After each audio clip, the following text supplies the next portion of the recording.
আজকে ধান উৎপাদনে আমরা কিন্তু 1 নম্বর হয়েছি। চাষিদের জমি নষ্ট হয়ে গেলে, ধান নষ্ট হয়ে গেলে আমরা কিন্তু ইন্স্যুরেন্স দিই, ফলে চাষিদের যাতে কোনো ক্ষতি না হয় সেটাও কিন্তু আমরা লক্ষ্য রাখি।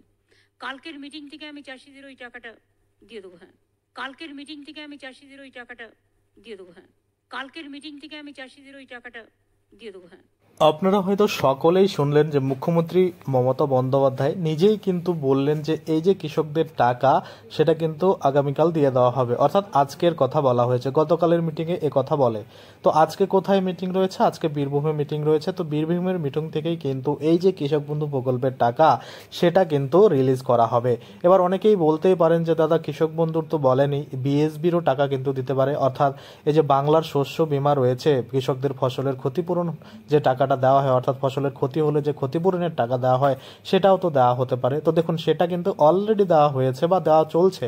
তো সেক্ষেত্রে সেটা তো যারা পেন্ডিং রয়েছে এখনো পাননি তারা পেয়ে যাবেন, কিন্তু এখানে কৃষক বন্ধুর টাকা রিলিজ করার কথাই কিন্তু বলা হয়েছে। আপনারা হয়তো সকলেই জানেন যে কৃষক বন্ধু প্রকল্পের টাকা বছরে কিন্তু 2বার দেওয়া হয়, 6 মাস অন্তর অন্তর। তো আমরা যদি দেখি বছরে 6 মাস পেরিয়ে কিন্তু এটা 7 মাসও শেষ হতে চলেছে। সেক্ষেত্রে টাকাটা কিন্তু এবার কৃষকদের অ্যাকাউন্টে আসতেই চলেছে। তো আজকের মিটিং থেকেই দেখবেন মুখ্যমন্ত্রী মমতা বন্দ্যোপাধ্যায় কিন্তু অবশ্যই এই কৃষক বন্ধু প্রকল্পের টাকা দেওয়ার যে ঘোষণা সেটা কিন্তু করে দিবে, এবং আপনাদের অ্যাকাউন্টে আজকে না হলেও কালকে পরশু কিন্তু টাকা ঢুকে যাবে। তো বহু কৃষক এবার রয়েছে যারা কৃষক বন্ধু প্রকল্পের টাকা কিন্তু পাবে না, কেননা তাদের বহু কিছু ভুল রয়েছে, যেমন কেওয়াইসি আপডেট না করা।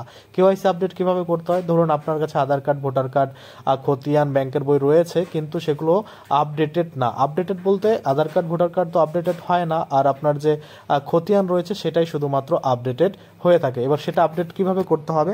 ধরুন আপনি যখন আবেদন করেছিলেন তারপর আর কোনোভাবেই নতুন করে খতিয়ান জমা দেননি, বা আপনাকে কিন্তু কৃষি দপ্তর থেকে ফোনও করেনি, সেক্ষেত্রে কিন্তু আপনাকে নিজে থেকে যোগাযোগ করে আপনার যে লেটেস্ট অর্থাৎ 2025 সালে অবধি যে আপডেট রয়েছে আপনার খতিয়ানের সেটা সঙ্গে নিয়ে স্বঘোষণাপত্র সেখান থেকেই পেয়ে যাবেন, অর্থাৎ কৃষি দপ্তর থেকে, সেটা সহ আধার কার্ড, ভোটার কার্ড এবং ব্যাংক অ্যাকাউন্ট কিন্তু আপনাকে জমা করতে হবে।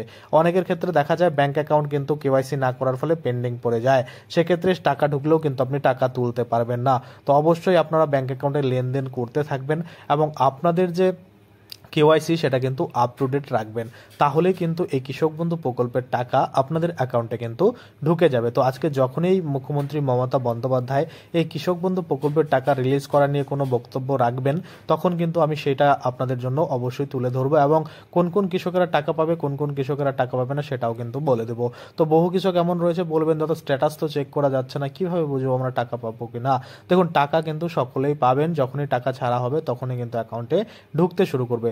আপনাদের যদি মোবাইল নাম্বার চেঞ্জ করে থাকেন যেটা কৃষক বন্ধুতে দেওয়া ছিল, তাহলে অবশ্যই নতুন যে মোবাইল নাম্বার আপনার রয়েছে সেটা কৃষি দপ্তর থেকে গিয়ে কিন্তু আপডেট করিয়ে নেবেন। তাহলে কি হবে, যখনই আপনারা কিন্তু কৃষক বন্ধুর টাকার SMS পাবেন তখনই বুঝতে পারবেন আপনার অ্যাকাউন্টে টাকা কিন্তু ঢুকছে, অর্থাৎ টাকা ছাড়লেই আপনার অ্যাকাউন্টে বা আপনার যে মোবাইল নাম্বার রয়েছে সেখানে কিন্তু SMS চলে আসবে, যার জন্য mobile number up to date রাখা কিন্তু খুবই প্রয়োজন রয়েছে।